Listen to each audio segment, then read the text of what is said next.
Good evening. Welcome to KQ. I'm Ken. I'm Kevlon. Welcome everybody. Thanks for joining us today. Another episode. We coming in hot, Hot.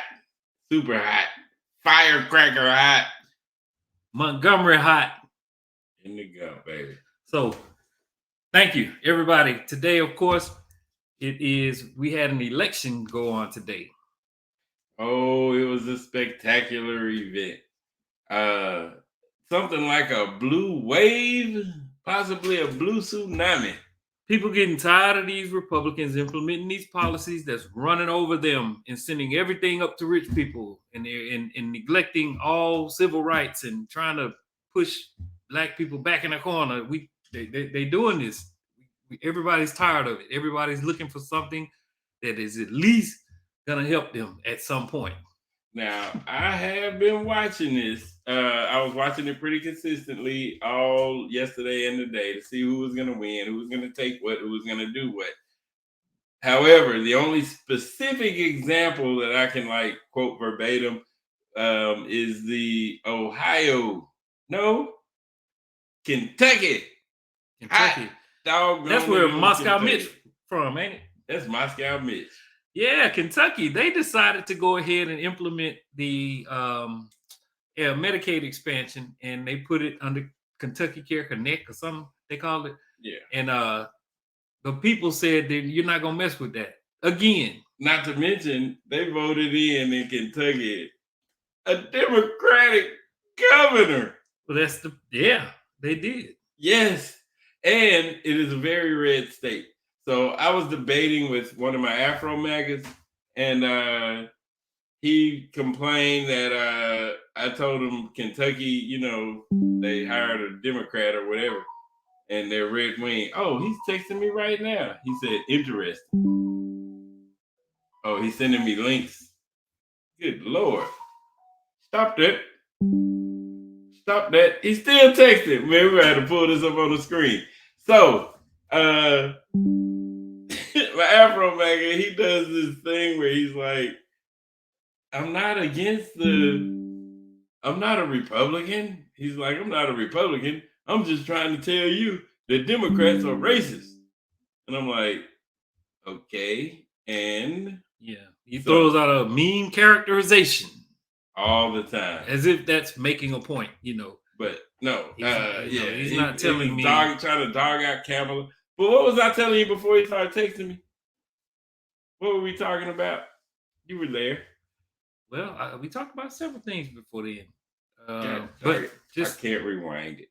Don't worry. The main point of today is to remind people just how ridiculous comparing Joe Biden and Democrats to Trump and the Republicans.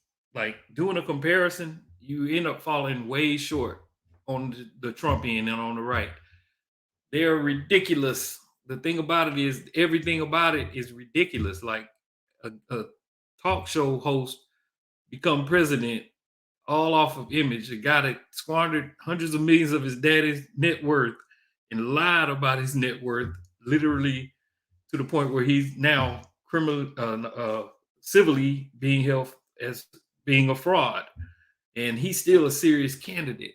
He's still sitting here with his foot on the gas and his hand on the driver's on the steering wheel of the Republican Party. It's crazy that people would actually consider this a serious thing. I mean, so we're going to talk about the fact that the guy that's still running the Republican Party is in court the other day, literally making a fool of himself and hurting his own case after he's already been basically found liable for fraud. His whole company's getting dissolved. They've already turned it over to conservatorship or something, where the properties are being managed by other people while they adjudicate this. I mean, it's already pretty much done. They just have to figure out how much of this $250 million that we hitting you up for are you going to pay? That's where they are now. Say how much it is. $500 million. I think he's gonna go over $500 million, maybe like 580. Yeah, and the person that gets to decide is the judge, because Alina Habba, this lady, his lawyer, you'll see her plenty of times. She literally argued along with the prosecution for a summary judgment where the judge decides the case. And so the judge said, "Okay, I'll decide." He looked at the paperwork. He said, "It's fraud all day. It's on paper. Nobody can say this ain't fraud. So we're gonna have to figure out how much money this dude gonna pay." And that's what they're doing now. And Trump goes into the proceedings acting as if they're in the phase of figuring out that whether he committed fraud or not. So Trump is strictly arguing this angle. I didn't commit fraud. You're unfair to me. I'm being persecuted. And you know, but the judge is coming from the point of, no, you did commit fraud. We're trying to figure out how much money you're going to pay. And Trump is just attacking his staff member, like over and over, attacking a staff member, going to the media, speaking about how this staff person looks a certain way to me. And she's very democratic. Yeah. And she's just doing her job. I mean, it's just weird stuff. He said that she's in a relationship with Chuck Schumer. Well, he could say anything. You know, he'll say anything. It don't matter because he saw a picture of that online or something. But either way. Yeah, just like, you know, they always do. You know, he said that he accused one of the attorneys, I think it was the one in Atlanta, that of having a relationship with a former drug dealer or something, and, you know, having sex with him and stuff. He got on at the rallies and said that. You know, it's just absurd. So haven't heard anything about that since the gag orders. Yes. And you do not have to wonder about having stuff like this on the Democratic side. There's just nobody seriously being taken on the Democratic side that is constantly in court for fraud cases. I mean, the dude caught fraud before he got inaugurated. He had fraud while he was in office. He paid $2 million in fraud. Trump Foundation dissolved. Trump University dissolved before the inauguration. Now the business is being deemed a fraud. It's already happened. Yes.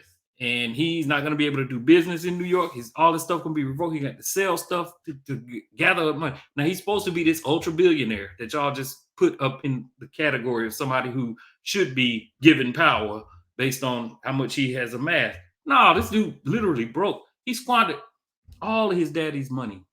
His daddy just handed him $500 million. He told y'all he was self-made, got there from giving a $1 million loan that he paid back. You know, that's what he told you.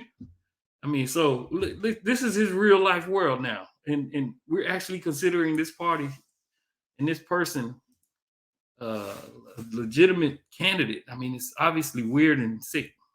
Donald Trump testified Monday for more than 5 hours in the sprawling civil fraud case threatening to take down his business empire. Mr. Trump, you looking forward to testifying today? I am. In his highly anticipated testimony, the former president defended his business practices and decried the case as a political witch hunt. His comments echoed statements he's made online and on the campaign trail as the undisputed frontrunner in the 2024 Republican presidential primary. While on the witness stand, Trump fiercely clashed with an unlikely rival, Judge Arthur Engoron, the New York judge who's overseeing the case. Tensions between the two men have been bubbling up for months as Trump has taken to bashing the state judge on social media. So, not going to say a lot here. This is just a report. This is a straight down the line report telling you what's going on. It's not like we're sitting up here being champions. We love Democrats so much. Democrats are great. No, that's not what we're doing. What we're doing is explaining that Democrats are at least normal and functional. Like, did you know that within the infrastructure plan, they're cleaning out all of the lead pipes all over the country? They just focus in on all of them. Give me the numbers and we'll get those fixed. Yeah, bringing high-speed internet all out to rural communities. And they literally doing stuff. Got an infrastructure plan, you know. Yeah. Bridges, CHIPS waterways. Act, the CHIPS Act. They running they're building their own semiconductors. You remember we had that big slowdown during COVID when the supply went down and then the demand shot up for semiconductors all over the country. Yeah, it was messing up used cars and for refrigerators and everything. Refrigerators, computers. But then Joe Biden passed this legislation that literally, not the current semiconductors that they're producing worldwide, but the next level nanotechnology type semiconductors they're all going to be produced here in America, which literally set China back decades. Yeah, and as far China's as falling technology. apart. Yeah, I mean, Joe Biden is kicking China's butt. They're falling apart. yeah. Like their poverty rate is just skyrocketing. Their industries that they propped up, like everything. Joe Biden kicking their butt. If China owns Joe Biden like Trump, and them will tell you, he sure is not giving them nothing. It's like they're glutton for punishment. Right, no doubt. That's what they asked for. They asked for whips and chains. And old feeble Biden, I guess he just smacking him around by mistake. By mistake. Over there and keep that. As Trump-hating and biased against him. Before the trial even began, Engoron found Trump, his business, his adult sons, and a handful of Trump Organization's executives liable for fraud. That ruling determined that New York Attorney General Letitia James had proved the crux of her case, that the Trumps falsely inflated and deflated the value of the business's assets to receive lower taxes and better insurance coverage. That ruling, plus Engoron's interactive role in the bench trial. All right, so you can't do that. You can't lie on loan paperwork for large, huge sums of money. No. You can't do that. And then when it's tax time, you can't deflate the value of your stuff, so you pay less taxes. If you're talking about large sums of money, you can't do that. I mean, they don't even let you do that for little sums of money either. Well, it's just that the penalty is heavier when it's a large sum, and that's what he's dealing with. Right. You can't do that, and he already got. And so, let me know when the Democratic nominee for president has this type of an issue. Just let me know when that happens. I'll be all ears. And if you do it, he got to go. You see, that's the difference. Yeah, we stand up and we say no. Got to go. That dude found all of them. What is his name? Menendez. Yeah, they put him out quick. Yeah, had gold bars. Well, they didn't put him out. They asked him to go, but he wouldn't go. Yeah, found money all in his closets and the suit jackets, pockets. Gold bars, man. He had gold freaking bars. Trial where he, not a jury, will decide Trump's fate, has placed him directly in Trump's line of fire, both in court and on social media. The judge ran out of patience with Trump, too. During a line of questioning about Trump's 40 Wall Street property, Engoron admonished Trump attorney Chris Kise to take control of his client when Trump went off topic. Kise urged Engoron to listen to Trump's testimony, to which Engoron angrily replied that he did not want to hear everything Trump had to say, that Trump was there to answer questions. So at this point, they're explaining to you that Trump is sitting up in the court, literally going back and forth. He's sitting up there mumbling up under his voice. This is so unfair. These guys are so biased to me. Just blubbering out loud in the courtroom, just making comments.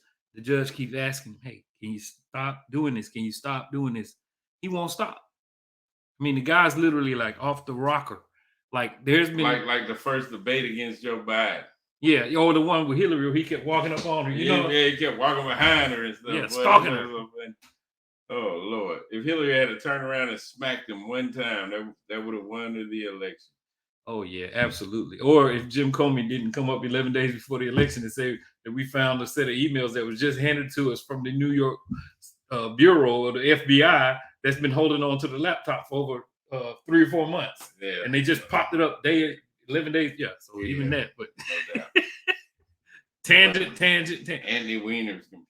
Yes, indeed. But yeah, man, this dude is really like, now he's in the courtroom excoriating the judge. And the judge is like, you know what? You go ahead and attack me all you want. You can say whatever you want to say, but I'm the one that gets to decide the dollar amount. So knock yourself out. It's like, what leverage does Trump have? This guy's going to decide the dollar amount, and he's in here yakking about him. He's letting him do that, but at least he's saying, stop attacking my clerk. Right. Don't attack my clerk because you saw her in a picture with Schumer. I mean, good Lord. She's a Schumer lover, a Trump hater. Yeah, I mean, this guy doesn't respect any institution at all. Like, this is the court, you can't, you don't want to be a fool up in court. I mean, that's just basic. This is something you ain't got to, if Biden was in the same situation, we wouldn't have to worry about this. Is the person that's getting ready to be, or is the head of the free world, is he in there excoriating the dang judge in court? I mean, regular defendants that are murderers and all that, they don't do that. They can't. Don't nobody do this. Yeah. Don't nobody do that. Because it's not in your interest. Yeah. This is what I'm saying. It's like whatever this dude can do wrong, that's what he does. Like, how many of us, if we get $500 million from our parents, are gonna squander that money? Like literally within the time frame that he did, he lost more money as a businessman in New York than any other businessman. Right. And filed bankruptcy so many times. I mean, it was remarkable how he was like Brewster's Millions. Like he had a time limit to spend it all, and then you get to take over the whole world. If you can manage to spend all this money, then you'll be gifted with the whole world, as long as you're a butthole. Yeah. And a fraud. And a verifiable racist. Yeah. Then you can convince a whole lot of people to get behind you then. Yeah. As long as you can throw some tax cuts to the rich. Yes, sir. And then get out there and say, you're verifying people on both sides. Not make stump speeches. Trump on numerous occasions used his day in court to attack James, the New York Attorney General, as well. He called her a fraud and a political hack, which drew the judge's ire and admonition. It was all but impossible for Trump's testimony to remain apolitical. Throughout the day, he aired various grievances tied to his many legal troubles and the purported political forces behind them. And these are all political opponent attack ads by the Biden administration. Their poll numbers are terrible. We show what happened today. The New York Times and CBS came out with a poll that I'm leading all over the place, but it's a very unfair situation. At one point, he complained that Democrat prosecutors and state attorney generals, whom he said are all Trump haters, began to come after him. Trump could testify again in the defense's case, which is expected to begin next week. Oh my goodness. Now that's a great picture. That picture is absolutely phenomenal. Oh my goodness. My goodness. Kind of like a Jeff Sessions meets Mr. Rogers' Neighborhood. Meets the Schmoo. Y'all, new school folk, y'all don't know what that is. Yeah, y'all don't know what any of this people Pardon the references. No doubt.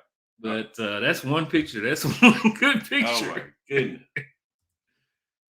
But first, the New York Attorney General's office must finish its case in chief with testimony from Trump's daughter, Ivanka. I will not be bullied. I will not be harassed. This case will go on. We look forward to hearing the testimony of Ivanka Trump. Kudos to Letitia James. How good would you feel if you were taking on the literal former president of the United States, and in the process, you get to do a summary judgment by a judge instead of a jury, and they are found liable. So basically, as soon as the case is getting ready to start, you find out that you win. Yeah. And I'm telling you, that's got to make old Benedict Donald pretty dang mad. Oh yeah. Especially, he like to call her peekaboo and all this stuff, He And- like to throw them kind of names out, that's how he do. The funniest thing to me is that no, that wasn't Fonnie Willis. I'm sorry, that was Letitia James. He calls her a racist. Man, that is so Yeah, hilarious. she's racist against white folks. That's what he's saying. I think she's just racist against criminals. Yeah. Yeah. No, Kinda like- you don't give me the favor that I should have as a rich white man, so therefore you're racist against me.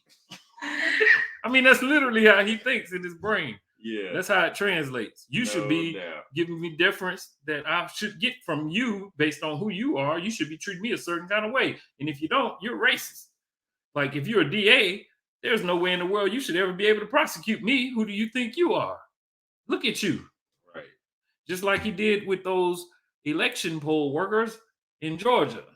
He picked on them because they were black women.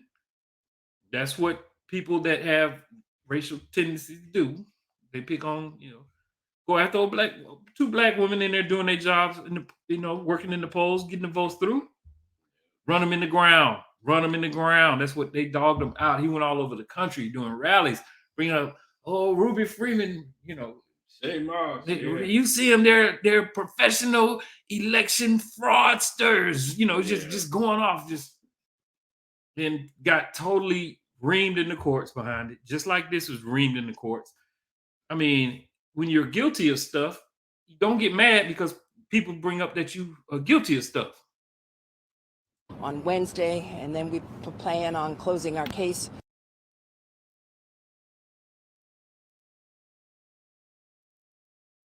Yes, yes, indeed. Yeah. So it's all good. Today, you know, I know one thing. We are not sitting here telling you we are in love with Joe Biden. The way that these people are in love with Trump. Although I am somewhat of a sycophant. I am a fan. He's been going ham. I am lately. a fan. You know, I mean, and then it's so crazy because the media never really expound upon. I think they did make little general mentions here throughout and whatever his whole presidency about the little things that he was doing. And they made it seem like they were little things, but they were really, really big things. And he's pushed the limit. I mean, they literally compare this guy to FDR by his policies, just by his policies alone. And yeah, there's a list of all of the stuff that we consider to be formidable and favorable policies that have been implemented by the Biden administration all throughout the KQ Facebook page. It's just all there. Our opinion of every issue, just basically fighting back the misinformation, all of this stuff. It's all in there. So make sure that you go there. Yeah, just watch all of them. But Joe and Biden, like and subscribe and send this to your friends.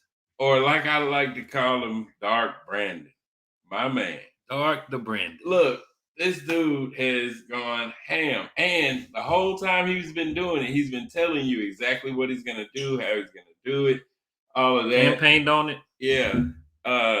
He's off the chain. Off the chain. The other guy, this is him.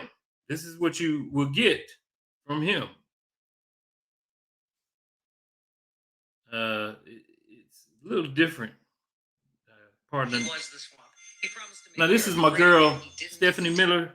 You know, I just recorded a little snippet from her today. So next little point of discussion is going to be about this difference and this juxtaposition. Tell me where Biden failed like this. It'd still be great, but he's campaigning on the same thing. This was only a partial list of broken promises. Trump is saying all over again he'll do all the things he promised to do but never did because he was too busy with petty beefs breaking the law. Enough with broken promises. President Biden and Democrats deliver. And that's what the message of last night was. For our democracy. It'll be like hitting Trump with a sock tonight. They don't actually go ahead. Talk about his record and how disastrous it was. You don't even talk about what a criminal lunatic he is. Roland Dad said, let's talk about Trump's long list of broken promises. He promised to build a wall. He only did 458 miles out of 2,000. Much of it was replacement, not new. It was replacing existing fence. That's it. He promised to make Mexico pay. They didn't. He promised to cut the deficit. He added $8 trillion to it. He promised to unveil a new health care plan. It didn't exist. He promised a middle class tax cut. He cut taxes for the rich. The middle class is paying for it. He said COVID would go away like magic. Hocus pocus, it didn't. He said he wouldn't play golf as president. He made 250 visits to his own golf club. It cost taxpayers $136 million. He said he'd increase economic growth by 4%. He didn't. President Biden did. And Trump is the first president to lose millions of jobs since Herbert Hoover. He promised an infrastructure plan. He had none. President Biden signed a massive one. Promised to hire the best people. He fired half of them, then said they were the worst ever. He promised to bring down the price of prescription drugs. He didn't. President Biden did. He promised to drain the swamp. He didn't. He was the swamp. He promised to make America great again. He didn't. If he did, it'd still be great. But he's campaigning on the same thing. This was only a partial list of broken promises. Trump is saying all over again he'll do all the things he promised to do but never did because he was too busy with petty beefs breaking the law. Enough with broken promises. President Biden and Democrats deliver. And that's what the message of last night was. Thank you, Goddess Stephanie Miller. The Goddess. Look, y'all can't say that man did what he said he was going to do. He didn't do it. He didn't do nothing. And it's verifiable. And all you got to do is have a Googler. Yes. And something to Google with. A brain. Right. So, welcome to KQ. Listen, this ain't close. This ain't It ain't close, y'all. It's not even a thought in your mind. Let it go, let it go, let it go. Let go of the attention, let go of the disbelief and the misreality and the alternative reality Yeah, and the fake news. and stop being such a dang contrarian. Yeah, Just Google because the something. majority of black people vote one way. If you don't Think about it. The majority of black people vote one way. The people that care to vote actually have thought through it and picked this. The people that have been persecuted the most in society, those are the ones that decide to pick this one wholeheartedly. You don't trust them for that type of decision? It seems Right. like they doggone care. They went and voted. They call us brainwashed. Yeah. Because I can't pick between Democratic people and Republican people. Are you serious? It's not close. It's not close. Yeah. And I've every single video that we do shows you that it's not close. The examples are just overly weighted to berserkoid in the Republican Party and functional and to a degree trustworthy as far as are they going to implement particular policies or not. And all of the favoritism for each policy lines up with the Democrats on all of the major issues. Remember, Benedict Donald said, very fine people scream, Jews will not replace us. Yes. Y'all have a good evening. We're going to see you on the next flip. Coming soon. Keep your eye out. Like, subscribe, share, do all that good stuff. Peace, y'all.